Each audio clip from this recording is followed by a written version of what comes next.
Assalamualaikum guys. Hujan lebat kat Kuala Terengganu ni. Aku tak sempat nak buat intro semalam. Sebenarnya aku dah singgah Terengganu, tidur kat hotel RAC Boutique dekat bandar Kuala Terengganu. Tapi hujan ni aku nak buat review pun macam susah. So jom kita nak yang best ni hotel ni kan. Dia bawah hotel tu dekat lobby tu dia bersambung dengan T-Life sekali. Jom aku tunjuk kat korang. Okay, tunjuk ni bahagian luar hotel dia. Oh, kecil. Ni RAC Boutique Hotel. Hujan-hujan aku redah guys. Nak tunjuk kat korang. Ni guys hotel dia. Rest and Comfort Boutique Hotel. Hujan ni. Dia sekali dengan T-Life.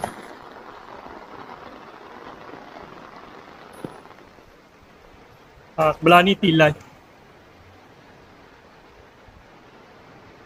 Alright.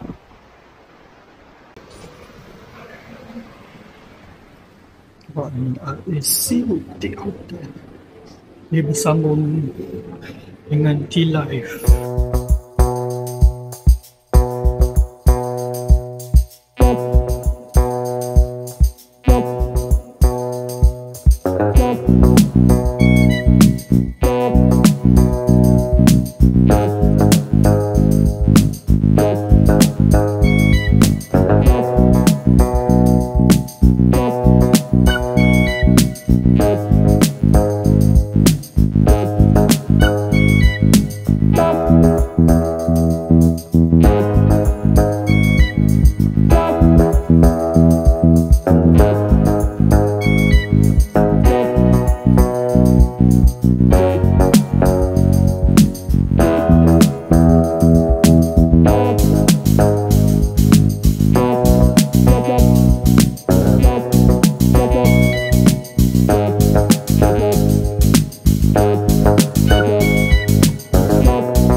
Assalamualaikum. Mana tempat berbuka ni? Wow.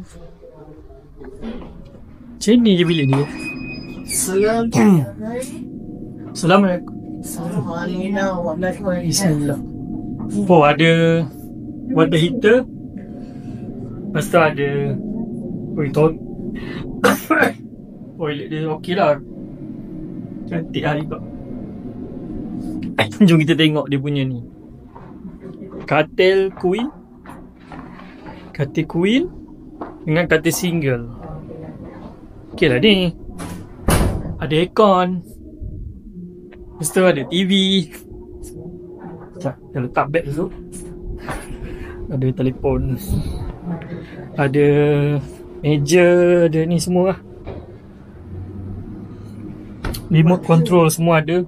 Air ada 3. Ini ni, ni sejuk ke apa? Ni pemandangan luar. Oh, ada nampak masjid sana. Masjid apa tak tahu.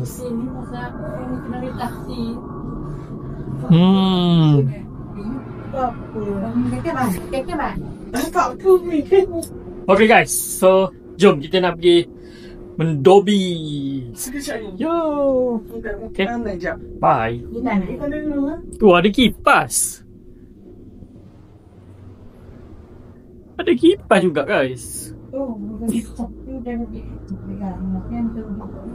Kipas. Selalunya tak, kipas tak ada selalunya.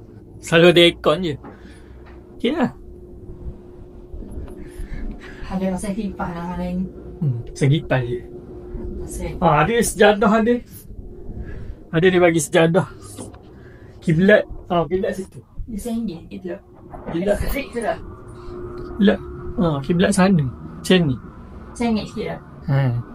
RM1 ke masuk ke sebelah. Okay. Alright guys. Kita jumpa lagi next video. Assalamualaikum. Bye. Guys. Dia ada air tempat ambil wuduk. Ambil wuduk. Air tu. Yeah. Kita nak pergi mendobi dekat Dobi. Dari Dobi Layan Diri.